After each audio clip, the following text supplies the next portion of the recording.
আমার রাসূল আপন মানুষগুলারে আস্তে আস্তে করে গোপনে ইসলাম প্রচার শুরু করেছে।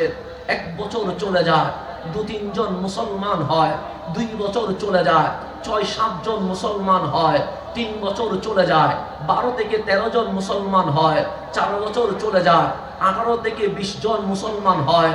যখন 6 বছর কামলিওয়ালা রাসূল রাতের ঘুম হারাম করে দাওয়াতি কাজ করলেন, আমার রাসূল গনে দেখে মুসলমানের সংখ্যা মাত্র 39 জন। কয়জন বললাম? কয় বছরে? 6 বছরে। আপনাদের মাহফিল 8 বছর, আস্তে আস্তে বড় হতে লাগলো। আজকে মাত্র মাহফিল শুরু হয়েছে, এখানে কত মানুষ দাঁড়িয়ে আছে, বসে আছে, কিন্তু কামলিওয়ালা রাত নয়, দিন নয়, ঘন্টা নয়, এইভাবে 6 বছর লাগাতার দাওয়াত দেওয়ার পর আমার কামলিওয়ালা রাসূল গনিয়া দেখে মাত্র 39 জন। চোখের পানি বের হয়ে গেছে, চেহারা লাল হয়ে গেছে। রহমান ডাক দিলেন, হাবিব কাঁদছেন কেন? তখন আমার নবী ডাক দিলেন, মাওলা আমার দাওয়াতি কাজে কি কোনো ভুল হয়েছে? রব্বে করিম বলে, রহমতুল লিল আলামিন এমন জাত যেই নবী কখনো ভুল করতে পারে না। আপনি নবীর কোনো ভুল হয় নাই, তা আমার দাওয়াত কি কোনো সমস্যা হয়েছে? রব্বে করিম বলে, কোনো সমস্যা হয় নাই। তাহলে আমি রাতের ঘুম হারাম করে দিনের সমস্ত ব্যস্ততা বাদ দিয়ে তোমার পাক কোরআন জবানে নিয়ে রাস্তাঘাট বাজার সকল জায়গায় অতি গোপনে দাওয়াত দিলাম। মাত্র 39 জন মুসলমান।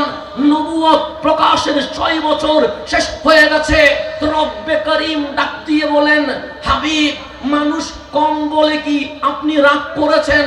হাবিব ডাক দিয়ে বললেন, আমি রহমতুল লিল আলামিন, আমার চোখের সামনে লক্ষ লক্ষ উম্মত জাহান্নামে চলে যাবে, আমি কামলিওয়ালা মানতে পারি না। আল্লাহ ডাক দিয়ে বললেন, হাবিব রাগ করিয়েন না, আমি আল্লাহ যারে তারে আপনি নবীর সাহাবী বানাবো না, যার কলব পরিষ্কার তারে কামলিওয়ালার কদমের জন্য কবুল করে ফেলবো। তখন আমার নবী 6 বছরে 39 জন মুসলমান নিয়ে দুটো হাত তুলে দিলেন, মালিক যদি একটা জিনিস চাই দিবানি। আল্লাহ বলে, এটা হাবিবের শান, হাত তুলবে আমি আল্লাহ দিব। সবার জন্য শর্ত থাকতে পারে, ওয়ালা সাউফা ইউতিকা রাব্বুকা ফাতারদা। হাবিবের জন্য কোনো শর্ত নাই। বাবা আদম আলাইহিস সালাম 300 বছর কেঁদেছে। জিজ্ঞেস করেন, বাবারে কাঁদলেন কেন? বাবা বলেন, মাওলারে রাজি করার জন্য। হযরতে নূহ আলাইহিস সালাম সফিনায়ে নূহতে উঠে গেলেন, নিজের ছেলের চোখের সামনে বন্যায় মরে যাচ্ছিল।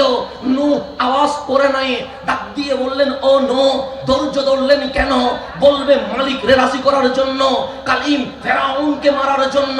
যখন নীলনদ আরব ভূমধ্য সাগর পার হচ্ছিল, জিজ্ঞেস করেন, কালিম এইভাবে রিস্ক নিলেন কেন? বলবে মাওলার রাজি করার জন্য। খলিল আপনি যখন ইসমাইলকে জবে করছিলেন, তখন জবে করতে গেলেন কেন? বলবে মাওলার রাজি করার জন্য। ইউনুস আলাইহিস সালাম মাছের পেটের ভেতরে চলে গেছে, বলছে লা ইলাহা ইল্লা আনতা। জিজ্ঞেস করেন, ইউনুস কেন আপনি মাওলার জিকির করলেন? বলবে মালিক রাজি করার জন্য। সৈয়দুনা আইয়ুব অসুস্থ হয়ে গেলেন, গায়ের মধ্যে পোকা উঠে গেল, পোকা মাংস খাচ্ছে। আইয়ুব বলছে আলহামদুলিল্লাহ আলহামদুলিল্লাহ। জিজ্ঞেস করেন, আইয়ুব এইরকম অসুখ অবস্থায় আলহামদুলিল্লাহ কেন বলছেন? বলবে মালিক রাজি করার জন্য। নবী রাসূল বলে, মালিক তুমি রাজি হয়ে যাও। গৌস কুতুব আবদাল বলে, তুমি রাজি হয়ে যাও। আসমান ও জমিন বলে, তুমি রাজি হয়ে যাও। সূর্য আর চাঁদ বলে, মালিক তুমি রাজি হয়ে যাও।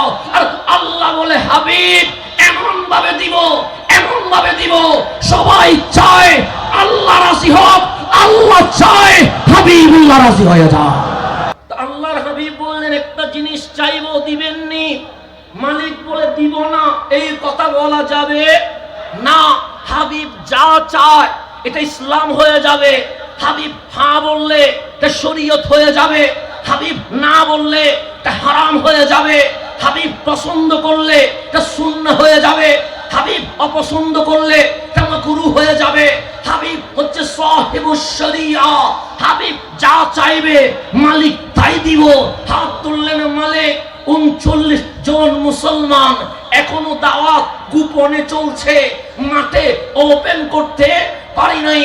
আর তুমি বলছো যার কলব পরিষ্কার তাকেই আমার কদমে নিয়ে আসবা।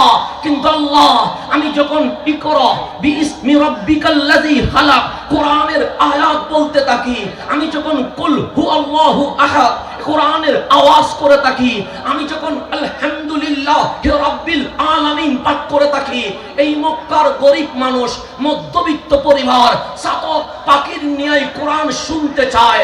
কিন্তু আবু জাহেলের ভয়ে, আবু লাহাবের ভয়ে, উতবা সাইবার ভয়ে, দাপটওয়ালা ক্ষমতাওয়ালাদের ভয়ে আমি নবীর কাছে আসতে পারে না। সেই জন্য যাদের দাপট বেশি হয়, ক্ষমতা বেশি হয়, তারা যখন ক্ষমতার অপব্যবহার করে তখন বিশ্বে আযাব নেমে আসে। আবু জেহেল, আবু লাহাবের ভয়ে মুসলমান যারা গরিব এবং মধ্যবিত্ত তারা নবীর কাছে আসতে পারছে না। কারণ স্বাভাবিক বিষয়, আপনি এমপি কে ভয় পাবেন, চেয়ারম্যানকে ভয় পাবেন, কাউন্সিলরকে ভয় পাবেন, সচিবকে ভয় পাবেন, উপকমিশনারকে ভয় পাবেন। কেন?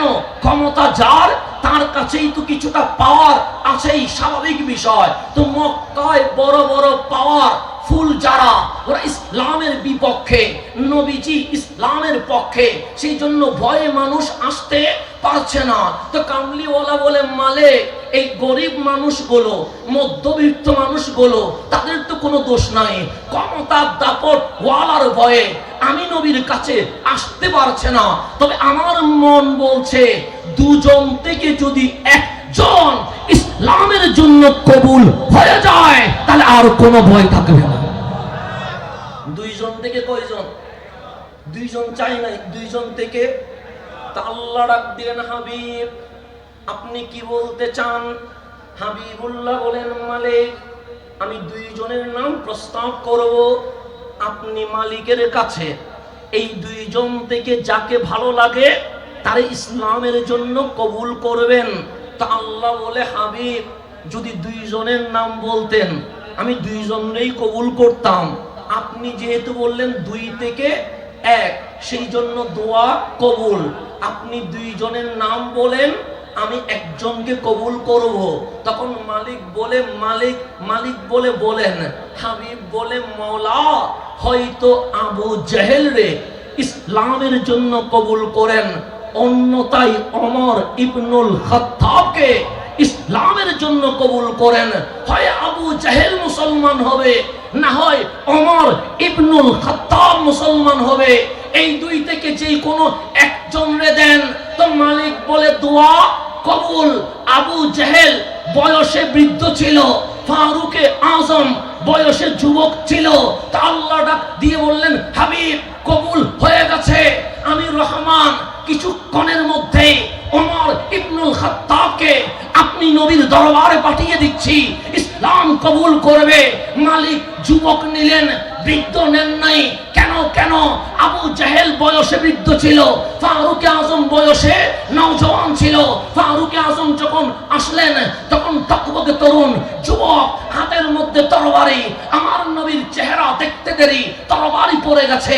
বললেন, কালিমাটা পড়ে দেন। কালিমা পড়লেন, মুসলমান হয়ে গেলেন। নবীরে ডাক দিয়ে বললেন, নবী গো মুসলমানের সংখ্যা কত? কামলিওয়ালা বলে 39 জন। আমি ওমর ঢুকলাম, এখন কয়জন? 40 জন। ফারুক বলে, আযান কি প্রকাশ্যে হয়েছে? আমার কামলিওয়ালা বলে, না হয় নাই। কালিমার আওয়াজ কি প্রকাশ্যে হয়েছে? আমার কামলিওয়ালা বলে, না হয় নাই। ইসলামের ঝান্ডা আল্লাহু আকবার বড় করে বলা হয়েছে, কামলিওয়ালা বলে, হয় নাই। ডাক দিয়ে বললেন, কেন? আমার নবী বলেন, মাওলা হুকুম করেছে গোপনে দাওয়াত। ফারুক আজম ডাক দিয়ে বললেন, হাবিবুল্লাহ ওমর যখন মুস্তাফার কদমে এসে গেছে, ইসলাম আর গোপন নয়, আজ থেকে ইসলামের কার্যক্রম ওপেনে চলতে থাকবে। আমার রাসূল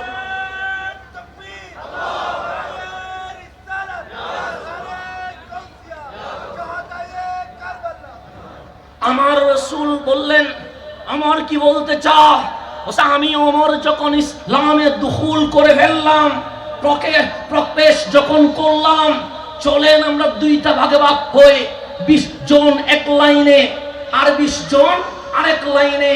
একটাতে প্রথম থাকবে আমার নবীর আপন চাচা সৈয়দুনা আমির হামজা, আরেকটাতে প্রথম থাকবে ওমর ইবনুল খাত্তাব রাদিয়াল্লাহু তাআলা আনহুম, আর সবার আগে থাকবে মুসলিম জাহানের যিনি আকা মুনিব রাহমাতুল লিল আলামিন।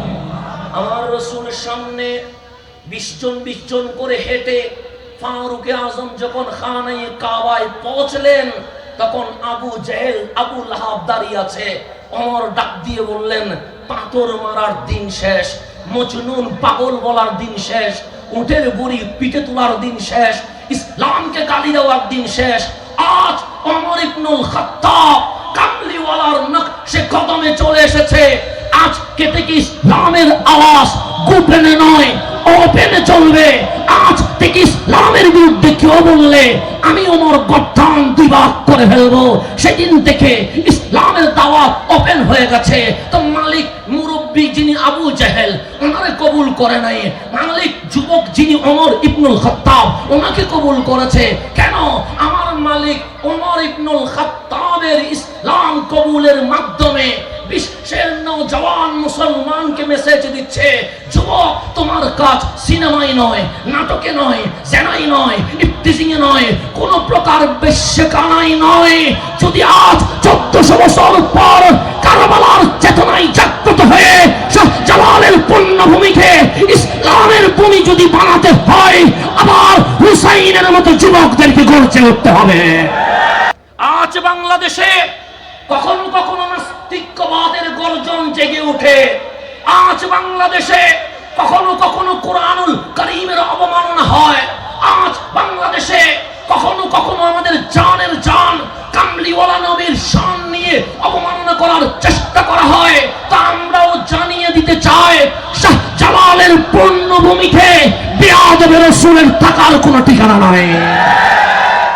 এই জমিন আশিক রাসূলের জমিন, এই জমিন নবী প্রেমিকের জমিন, এই জমিন শাহ কোরআনের জমিন, এই জমিন 360 বারে আউলিয়ার জমিন, এই জমিন আমিরুল আউলিয়া গাউসুল আজম ইস্কন্দারি শাইখ শাহ সিলকোট গাউস জামান আল্লামা তৈয়ব চাওয়াজির জমিন।